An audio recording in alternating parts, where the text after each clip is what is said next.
Asus ROG XG27UCDMG versus the ROG PG27UCDM. And the real question is whether the pricier one is actually giving you more monitor, because both run the same 27-inch 4K QD-OLED panel at 240 Hz, so the games look the same either way.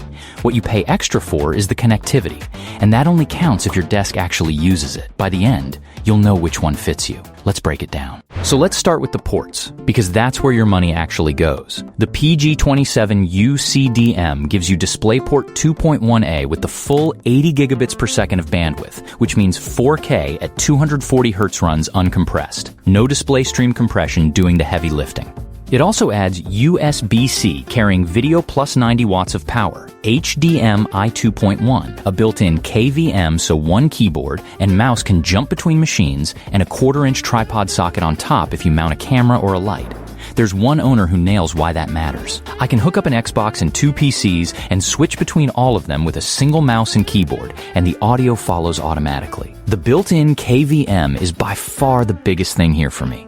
That's a real desk problem being solved, not a spec sheet flex. The XG27UCDMG, for its part, sticks with DisplayPort 1.4 using DSC, and it still hits 4K 240. It also has USB-C with the same 90-watt power delivery, 2 HDMI 2.1 ports, and 3 USB Type-A ports, so a laptop still charges and drives the screen off one cable.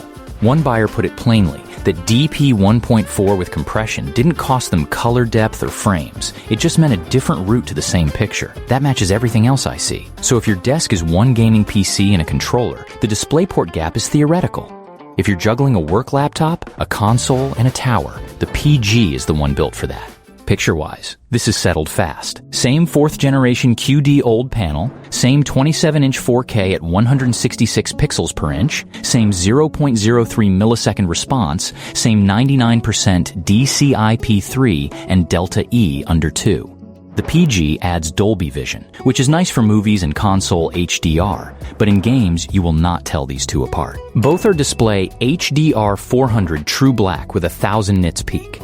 And both still show some VRR flicker in dark scenes when your frame rate swings around. Anti-flicker 2.0 cuts it by about 20%. It doesn't erase it, and sensitive eyes will still catch it on either one. Living with them is the same story too. Both run Old Care Pro with the Neo proximity sensor blanking the screen when you step away. Both carry a custom heatsink and 3 years of coverage, including burn-in. The thing nobody warns you about is the pixel refresh nag. It pops up every hour or two and takes several minutes, during which you can't use the screen, and people mention it on both. One owner had it interrupt them mid-session and decided to treat it as a forced break. That's about the right attitude, because you can't fully disable it. So where does the extra money actually land? The PG27UCDM costs meaningfully more, and every dollar of that gap buys connectivity and codecs, the uncompressed DisplayPort 2.1a, Dolby Vision, the KVM, the tripod mount. 0 of it buys you a better panel. Reviewers keep saying the same thing, that plenty of monitors run this exact panel for less, and the PG is the pricey way to get it. It also ships without speakers and with a fairly wide stand, which stings more at this price than it would lower down. The XG27UCDMG is the cheaper of the two by a clear margin, and it gets there by dropping DP 2.1a and Dolby Vision while keeping the panel, the Old Care Suite, the 90-watt USB-C, and the same warranty. But I want to be clear about something, because cheaper here does not mean cheap. This is still flagship money, still a serious purchase, and the saving only counts as a saving if you genuinely won't use the ports you're skipping.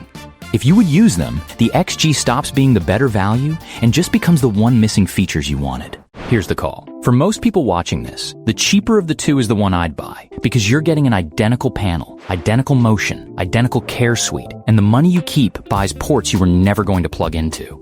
But if your desk runs a console next to a work laptop next to a tower, the flagship model earns it, because that KVM and the uncompressed link solve a problem you actually have every day.